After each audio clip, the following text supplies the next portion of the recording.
si je vous dis que tous ces animaux sauvages sont seulement à quelques mètres d'une route? Vous allez me croire ou pas? Allez, je vous montre. Regardez, là je m'approche, vous voyez que c'est le même endroit. Je vais me tourner tout doucement. Vous voyez là je suis enregistré avec la caméra chasse. Je me dirige vers la caméra chasse. Regardez, elle est là. Vous voyez mon quad qui est... Vous voyez à quoi? 5 mètres. J'ouvre la caméra chasse pour récupérer la carte mémoire, mais avant tout, un clic sur le j'aime, on s'abonne si c'est pas encore fait, et puis la petite clochette comme ça, vous ne manquerez pas la suite. Regardez, le quad est juste là. Je m'y rends, vous voyez, il n'y a pas grand à faire. Regardez la route là, de ce côté. Et si je me retourne?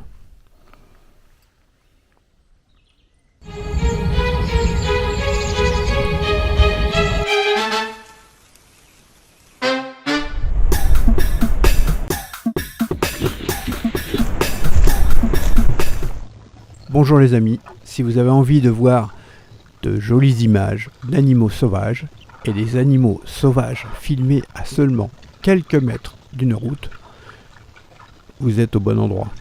Installez-vous bien, vous allez voir, c'est plutôt étonnant, surtout quand on sait que c'est vraiment proche d'une route. Alors, cette vidéo a été enregistrée à l'aide d'une caméra chasse, la Garde Pro E5S. Vous retrouverez tous les détails en description et également sur mon site internet si vous voulez voir les photos qui sont tirées de cette caméra. Alors j'ai enregistré ça pendant la période du 5 mars au 18 mars. Donc je vous laisse regarder et puis écoutez, le son de la caméra rend bien. Et le sanglier il était en train de faire ses besoins dans cette petite souille. Donc en gros, entre deux champs, il y a un petit creux et quand il pleut, il y a de l'eau. L'eau s'accumule là, toute l'eau du champ, quoi. Alors quand il y a trop d'eau, les animaux n'ont pas forcément envie de se baigner. Regardez là, un cerf qu'on appelle un cerf mulet, puisque il a perdu ses bois. Alors, regardez ce qui est étonnant, il entendait du bruit, il était inquiet. Regardez bien par rapport à l'heure, quelques secondes plus tard, oh, en fait c'était des sangliers. C'est plutôt rare que ces animaux-là soient si proches. En général, ils ne sont pas au même endroit au même moment. En tout cas, il était inquiet par ce bruit. Vous voyez la différence par rapport à là, les chevreuils. Vous voyez, vous en comptez combien? Il y en a 3. Il y en a un à gauche, il y en a 2 à droite. Il y en a peut-être d'autres, mais qui sont hors champ. Donc je disais, quand il y a trop d'eau, ils n'ont pas envie d'aller nager. Par contre, ils aiment bien aller boire, aller patauger. Donc regardez là. Et il pleut assez fort. Alors une question des fois qu'on se pose, hein. Est-ce que la caméra est étanche? Oui, il peut pleuvoir, il n'y a aucun souci. Vous voyez l'eau comme elle est toute trouble, ça veut dire qu'il y a des animaux qui sont passés. C'est également ça un indice, hein, quand vous allez pour déposer une caméra ou tout simplement pour observer la nature. Si vous voyez que l'eau est toute trouble, eh ben, plus elle est trouble, plus ça veut dire que quelqu'un est passé récemment. Donc je disais que quand il n'y a pas beaucoup d'eau, ils aiment bien se rouler dedans. Par contre, quand il y a trop d'eau, vous voyez, ils font le tour. Si vous regardez bien, tout au bout, à force, ils ont creusé, ils se sont fait une mini souille avec juste de la boue. On va le voir un peu plus tard dans la vidéo. Vous entendez comme le son de cette caméra rend bien? On entend aussi bien l'eau que le chant des oiseaux. Ah, j'ai pas rajouté de son, hein, rien du tout, j'ai pas transformé le son non plus. Allez, vous voyez, il traverse avec précaution.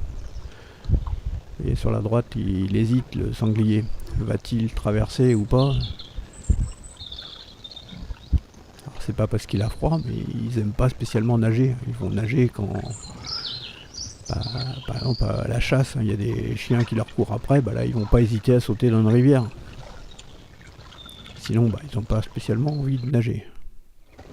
Mais ils aiment bien patauger par contre, quand il n'y a pas beaucoup d'eau. Se remuer un peu dans l'eau boueuse et après se frotter contre les arbres. Alors toute cette partie-là, en fait, elle est naturelle. Hein. L'eau, elle est arrivée avec la pluie qui s'est écoulée des champs. Il n'y a rien de mis sur les arbres, ils vont se frotter après naturellement autour. Mais bon, vous voyez qu'il y a quelques individus, on va dire. Regardez au loin. Alors, regardez aussi la distance. J'ai laissé cette scène, on voit pas beaucoup les animaux. Regardez bien, derrière, ça fait plein d'ombres noires. Combien il y a de mètres? Ouais, c'est peut-être une vingtaine de mètres, peut-être un peu plus. En tout cas, ça détecte bien, malgré qu'il y ait pas mal de petits arbustes.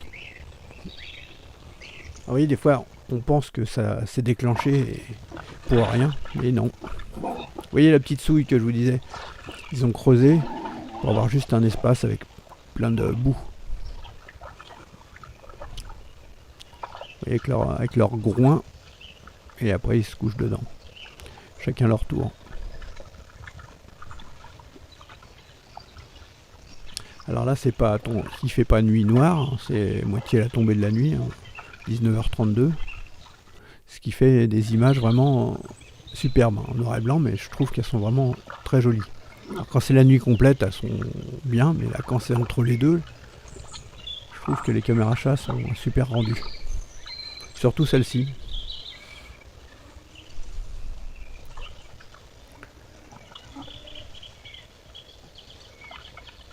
Et là ils sont tranquilles.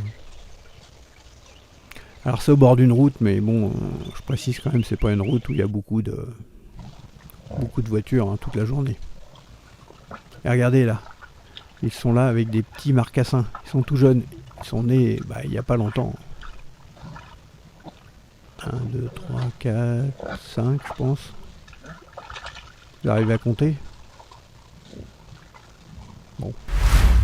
Cette vidéo se termine, si vous ne l'avez pas encore fait, vous me mettez un petit like, ça me fait plaisir, vous abonnez et vous cliquez sur la petite cloche.